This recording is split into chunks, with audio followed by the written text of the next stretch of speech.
Hi guys, back with me again in this channel. On today's video, I'm gonna show you how to easily add the matrix rain effect to your videos in CapCut. So here I've already imported the clip, and this matrix rain is a new effect on CapCut. So you just need to go to the video effect. Then here just click on the scanning category and you'll find the matrix rain effect. So just click on the effect to use it,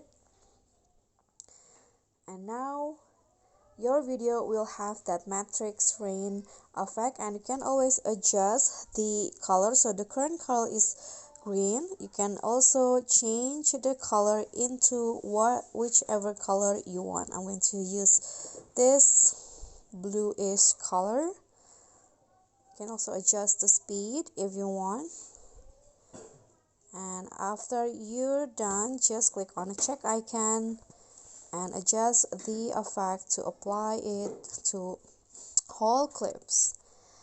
Okay guys, so that's a simple tutorial from me, but I hope it will be helpful. So don't forget to like, comment, subscribe, and click on the thanks below. Bye.